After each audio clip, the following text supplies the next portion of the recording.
Hello বন্ধুরা, good afternoon. কেমন আছো সবাই? আজকে তোমাদের সামনে একটা দারুণ জিনিস নিয়ে এসেছি। এটা কি বলো তো?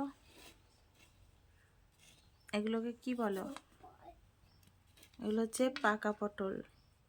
এই পাকা পটলের যে শাঁসটা আছে, এইটাকে আজকে আমি দারুণ একটা রেসিপি বানাবো, দেখাবো তোমাদেরকে। রেসিপিটা শেয়ার করব। আর এটা খেতে এত ভালো লাগে, এত ভালো লাগে, আমার তো ভীষণ প্রিয়, ভীষণ প্রিয়। আর হচ্ছে কি, আমার ঘরে কারেন্ট নাই, পুরো অন্ধকারের মধ্যে বসে বসে আমি ভিডিও বানাচ্ছি। দেখো, অন্ধকার হয়ে আছে। এখন এগুলোকে আমি কেটে নেব। দেখো, এগুলো এভাবে কাটবো, মাঝখানটা এভাবে ভেঙে নেবো। এই দেখো, ভেতরে কি সুন্দর শাঁস।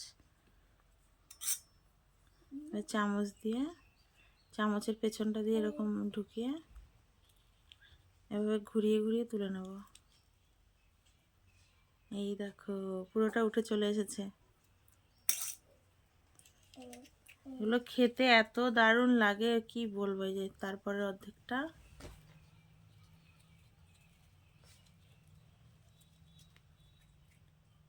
এই যে খালি, দেখো আমি তুলে নিই। হয় এগুলো তো দেখো বন্ধুরা, পটলের দেখো শাঁসগুলো ছাড়ানোর পরে এতটা শাঁস হয়েছে, অনেকটা অনেকটা হয়েছে।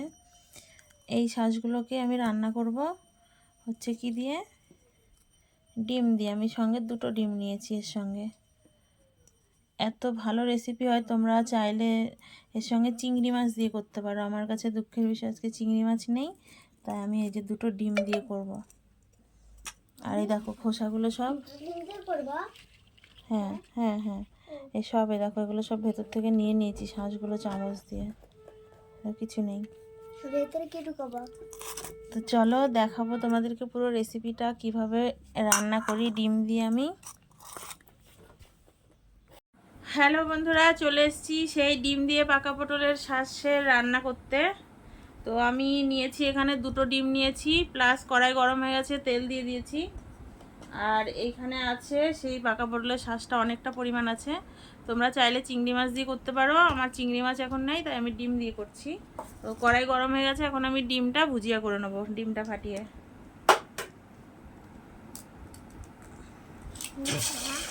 বাবা, সঙ্গে সঙ্গেই ভেঙে গেল। এর মধ্যে একটু লবণ দিয়ে দেবো। হ্যাঁ হ্যাঁ, আর কিছু দেবো না। এবার এটাকে ভেঙে নেব।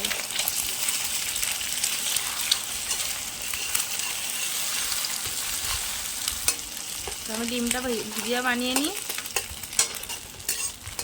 তো দেখো, ডিমটাকে পুরো খুন্তি দিয়ে ভেঙে নিয়েছি। এবার নামিয়ে নেব।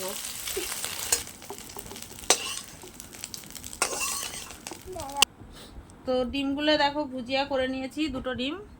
আর ওই কড়াইতে আবার তেল দিয়ে দেবো।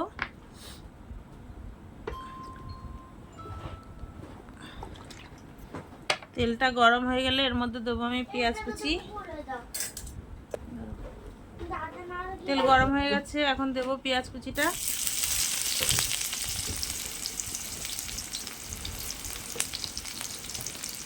পেঁয়াজটা হালকা করে লাল লাল করে ভেজে নেব। এই রান্নাটা একদমই সিম্পল, কিন্তু খেতে এত ভালো লাগে, মানে তোমরা না খেলে বুঝতে পারবে না। হালকা পেঁয়াজের মধ্যে হালকা করে একটু লবণ দিয়ে দিচ্ছি, তাড়াতাড়ি যাতে নরম হয়ে যায়।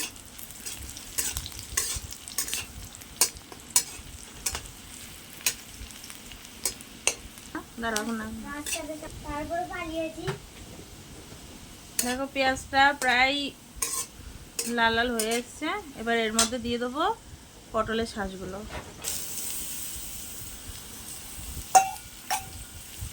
দেখো কি সুন্দর লাগছে না?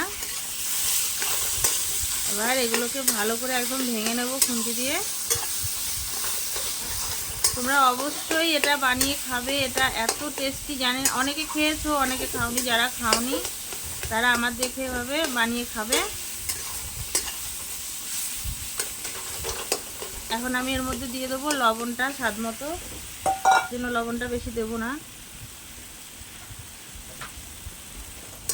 হলুদটা বেশি লাগে না, কারণ এমনিতেই কালারটা হলুদ, তারপরেও দেবো অল্প। হালকা করে দিয়েছি। তো এটাকে ভালোভাবে নাড়তে হবে, কেননা একটু হালকা চাকচাক ছিল, এগুলোকে পুরো ভেঙে ফেলতে হবে। এবার দিয়ে দেবো, এর মধ্যে কোনো বাড়তি মশলা লাগে না। এখন দিয়ে দেবো লঙ্কার গুঁড়ো। কি হয় তোমরা যে সেরকম দেবা, আমরা একটু ঝাল ঝালটা একটু বেশি করব,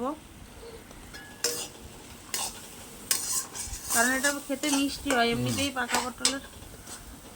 এখন এর মধ্যে একটুখানি জল দেবো, হালকা করে জল দিয়ে ঢেকে দেবো, একটু ভালোভাবে জিনিসটা সেদ্ধ হওয়ার জন্য। বেশি দিনাই একদম অল্প করে দিয়েছি, একটু ঢেকে রাখবো।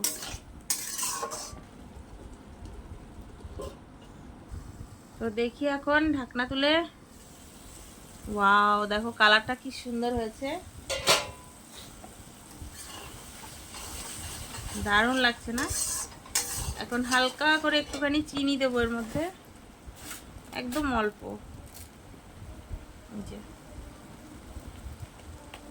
এটাকে নাড়তে নাড়তে আরো শুকিয়ে, এখন এটাকে কন্টিনিউ নাড়তে হবে।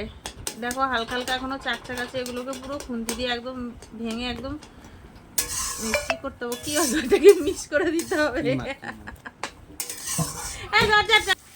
তো দেখো শুকিয়ে গেছে অনেকটাই, জল পুরো টেনে গেছে, কালারটা দেখো কি সুন্দর লাগছে।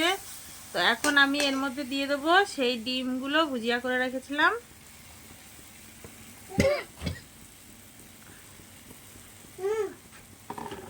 করে মিক্স করব।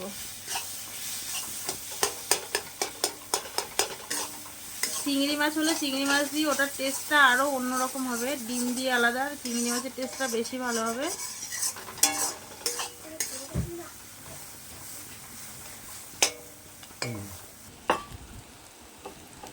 তো বন্ধুরা দেখো আমার এটা রেডি হয়ে গেছে, পটলের শাঁসটা ভাজা করেছি, একদম পুরো পাতুরি পাতুরি লাগছে। আর এটা একদম শুকনো করে ফেলেছি, দেখো কড়াই থেকে একদম আলগা হয়ে যাচ্ছে, তেল ছেড়ে দিয়েছে দেখো, এই যে পাশে দেখো তেলগুলো সব দেখা যাচ্ছে।